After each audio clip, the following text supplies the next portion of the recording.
in detail and enunciated by various speakers here the whole India-Afghanistan situation which we are currently faced with. But what was the difference in May 2025? Pakistan has always been falsely accused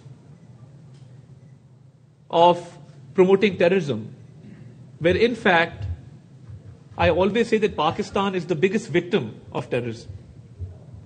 No other country can claim that it has laid down 90,000 lives in the war against terrorism. No other country can claim that they have suffered losses of hundreds of billions of dollars in terms of economic losses. And we're a nation where not only officers of our armed forces, jawans of our armed forces, law enforcement agencies, civilians, but our children have given sacrifices. You've seen the APS Peshawar attack. You've seen the attack recently on a school bus in Khuzdar in Balochistan. No other nation can claim that their children have also laid down their lives in this war against terrorism. So what was the difference? As rightly pointed out, before the May 2025 war and right after the war, it was great diplomatic efforts, reaching out to friendly countries and clearly explaining the situation that we are faced with. And it takes skillful diplomacy, and it takes a lot of courage and effort to get the message across. So I think those diplomatic efforts must really be acknowledged.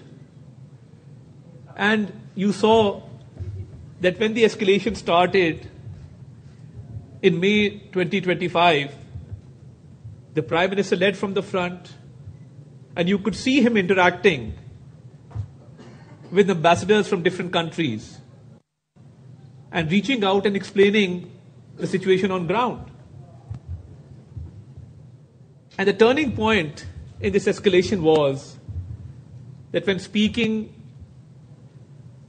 at PMA Kakul, the Prime Minister offered an impartial investigation into the Pahalgam incident. Now, this offer to investigate the Pahalgam incident was not a mere statement. It actually proved that Pakistan had clean hands, that Pakistan had nothing to do with the Pahalgam incident. And when this statement was made loud and clear, I think we made it evident to the world that we are not only willing to cooperate with an investigation, but we are actually eager for an investigation into the incident. Because a country which suffers terrorism cannot promote terrorism. These two contradictory sides cannot go together. So I think that really turned around the tide, and we received overwhelming support from across the globe.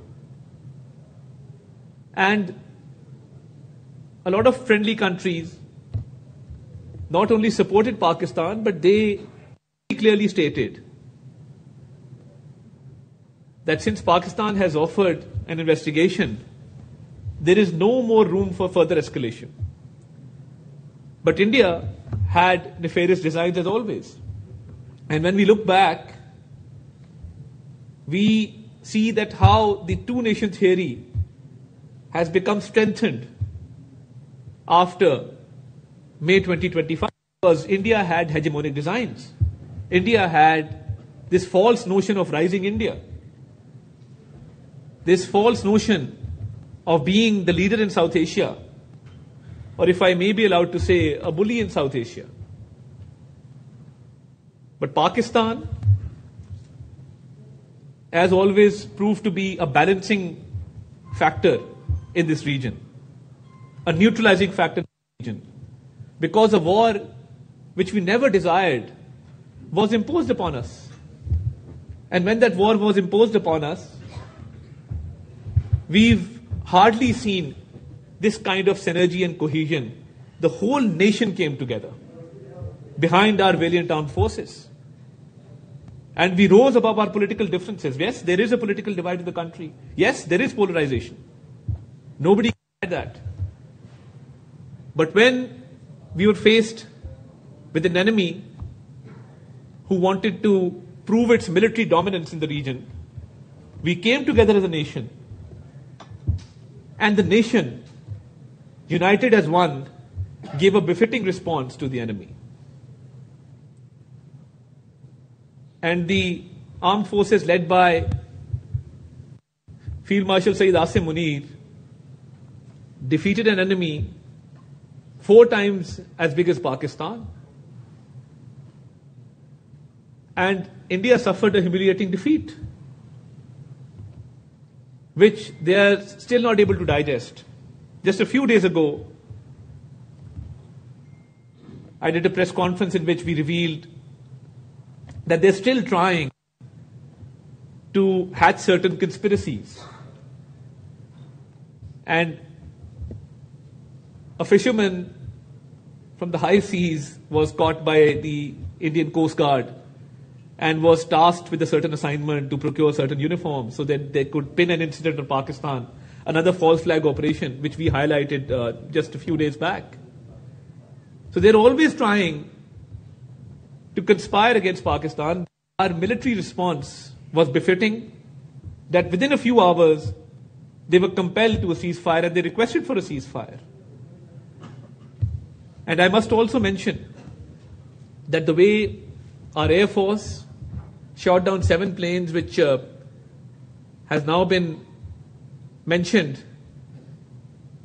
more than a dozen times by the US President himself, that is a clear evidence of how our Air Force, led by Air Chief Marshal Zahir Ahmed Babar, defended. اور دوسری جانب کراچی میں احسن اقبال اور جام خان شورو اس وقت media سے بات کر رہے ہیں. اورنج لائن سندھ گورنمنٹ کو ہینڈ اوور کی گئی ہے. 3 ارب روپے سالانہ پاکستان پیپلز پارٹی کی گورنمنٹ اس کے اوپر سبسڈی دے رہی ہے اور رائڈرشپ بڑھی ہے. کچھ چیزیں اچھی شہر میں ہوئی ہیں جس کو ضرور اپریشیٹ کرنا چاہیے, اور اس کی رائڈرشپ 50-55 ہزار سے بڑھ کے 70-75 ہزار پہ ہوئی ہے. اورنج لائن جو سندھ گورنمنٹ کا فنڈڈ تھا وہ بھی ملا کے, اور یہ کامن کوریڈور ہوگا نمائش سے لے کے ہمارے میونسپل پارک تک 1.8 اور میونسپل پارک سے لے کے ٹاور تک اگین ریڈ لائن کے اس میں بنے گا, تب یہ کامن کوریڈور کمپلیٹ ہوگا. تو PIDCL کے اوپر جو کوارڈینیشن ہے اس کے اوپر یقیناً سندھ گورنمنٹ یہی چاہ رہی ہے. اگر کہیں پہ پانی کا پائپ ڈلنا ہے تو کس لائن سے ڈلے گا, کہاں لے کے جائیں گے, اگر ڈینیج کا کوئی پائپ لائن ڈلنا ہے تو کس لائن پہ لے کے جائیں گے, کہاں پہ لوڈ ہوگا, یہ یقیناً کوارڈینیشن کے سوا ہوگا, اس کے علاوہ نہیں ہو سکتا. اس کے اوپر بات چیت. 20 ارب روپے آئے تھے, 15 ارب روپے کراچی کے لیے, 5 ارب روپے حیدرآباد کے لیے, اس پر بھی انڈرسٹینڈنگ ہو گئی ہے کہ PIDCL کرے گی یا اس پر؟ جی دیکھیے, اس وقت جو آپ کو معلوم ہے کہ کولیشن گورنمنٹ ہے اور ہم سارے فیصلے آپس میں افہام و تفہیم کے ساتھ کرتے ہیں, اور کراچی کے لیے اور حیدرآباد کے لیے وزیر اعظم صاحب نے یہ خصوصی پیکج رکھا تھا, اور اس کے اوپر PIDCL جو ہے یہ اب پاک PWD کی سکسیسر آرگنائزیشن ہے, اور وہ پنجاب کے اندر بھی, KP کے اندر بھی, بلوچستان کے اندر بھی جیسے پہلے پاک PWD کرتی تھی. تو اس لیے یہ کوئی سندھ کے ساتھ کوئی مخصوص ایک آرگنائزیشن نہیں ہے جو کام کر رہی ہے, چونکہ پاک PWD ختم کر دی گئی ہے. اب اس کی سکسیسر آرگنائزیشن جو پورے ملک کے اندر 4 صوبوں کے اندر ایسے منصوبے جنہیں وفاقی حکومت فنڈ کرتی ہے وہ اس کو کمپلیٹ کرتی ہے یا اور ان پر عمل درآمد کرتی ہے. تو کوئی ہمارے درمیان ایسا مسئلہ نہیں ہے. باقی چھوٹی موٹی چیزیں ہوتی ہیں انہیں, جیسے اب یہ KMC کا مسئلہ ہے, یہ صرف کوارڈینیشن کا ایشو تھا. آج میری وزیر اعلیٰ صاحب سے ملاقات ہوئی ہے اور انہوں نے اپنے کہا ہے کہ افسران کو متعین کریں گے, اور PIDCL نے اس کے اندر جو پانی کی ڈرینیج کے, فٹ پاتھ کے تفاصیل رکھی ہیں وہ ان کے ساتھ شیئر کریں گے, ان کی تشفی کرائیں گے, اور مجھے یقین ہے کہ بہت جلد یہ اس کا کام دوبارہ شروع ہو جائے گا. Thank you very much. ایک بار پھر سے آپ کو اسلام آباد لیے چلیں گے جہاں پہ پاکستان کی سفارتی کامیابیاں کے موقع پر خطاب کر رہے ہیں. Of coming up with false narratives, our people actually were going through innovative thoughts and coming up with schemes to which India had no answer. So I think every aspect, military dominance, diplomatic success, success in the field of narrative, so I think we've been blessed that this war has given Pakistan a new hope, a new, and I've been to more than a dozen countries post this war and accompanied the Prime Minister, I can tell you for sure that the respect that we've received and the way that we've been honored everywhere, I think we as Pakistanis are extremely proud. And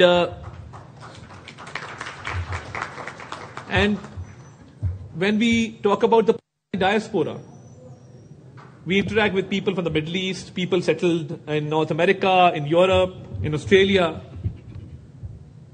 The way these people are treated has also been changed. So they also go out with a new hope, with a new vigor.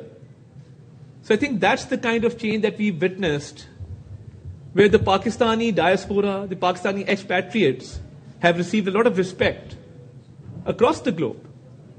And who can forget that right after the war, we saw images on social media of people celebrating Pakistan's victory on the streets of Istanbul, on the streets of Baku, elsewhere in the world.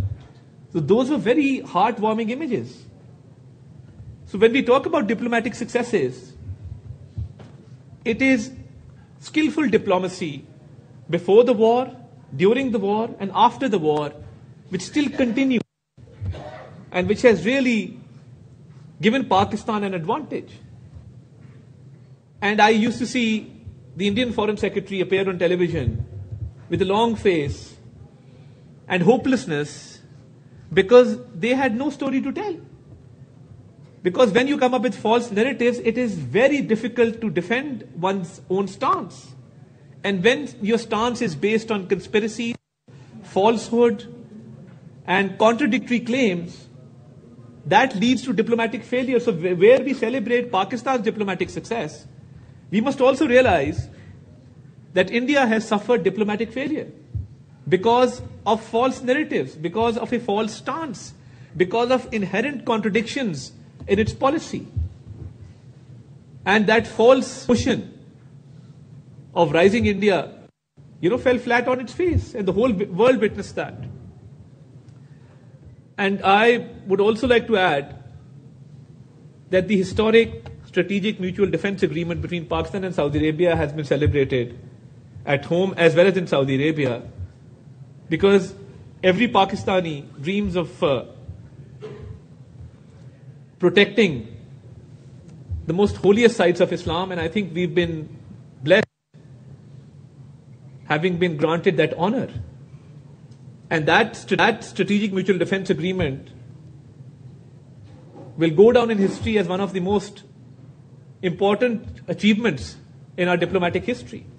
And this recent visit to Saudi Arabia, where the economic strategic framework was launched, I think it's a great success in terms of enhancing Pakistan's FDI, enhancing trade, and taking Pakistan's trade deficit into a surplus. So I think Pakistan is now open for business. Pakistan has a good story to tell. And we see the economic turnaround, which has been positively leveraged, and countries around the world are seeing Pakistan as a good destination for investment.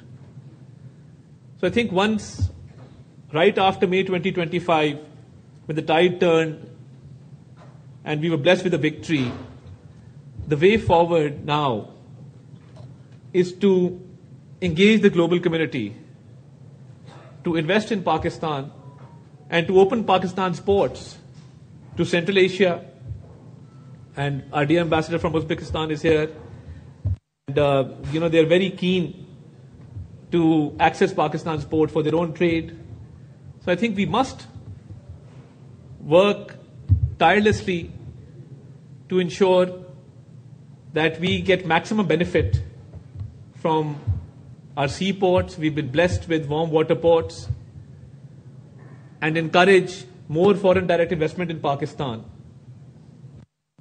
and use our diplomatic skills to reach new heights in the economic field.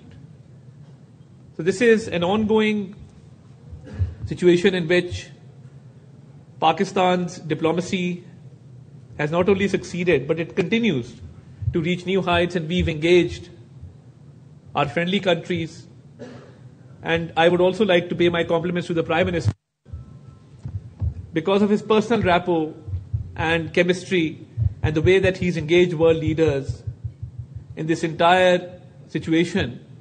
I think kudos to him. And even recently when President Donald Trump asked him to speak out of all the leaders of the world who were present there, so I think it was an honor for Pakistan, and especially for Pakistanis residing in the United States. They must have felt a sigh of relief. They must have realized that there is hope for Pakistan. And I think behind these successes is the unity of thought and action between the civil and military leadership. I must acknowledge that. Without this unity, none of these successes would have been possible. And we hope that this unity continues so that Pakistan, which has rightly claimed its place, a respectable place in the Community of Nations, can prosper, and the people of Pakistan, wherever they may be in the world, can walk with their heads held high that we are Pakistanis and Pakistan has done a great service to humanity. Thank you very much, ladies and gentlemen. I'm very grateful for this opportunity. वफाकी वज़ीर इत्तलात व नशरियात अता Tarar seminar से खिताब कर रहे थे। उनका कहना था कि फील्ड मार्शल सैयद आसिम मुनी की क़यादत में हमने फतह हासिल की। हमारी कोस्ट गार्ड ने भारत के लिए जासूसी करने वाले मुल्लाह को गिरफ्तार किया। न्यूज स्टूडियो से फिल वक्त इतना है। देखते रहिए ARY न्यूज।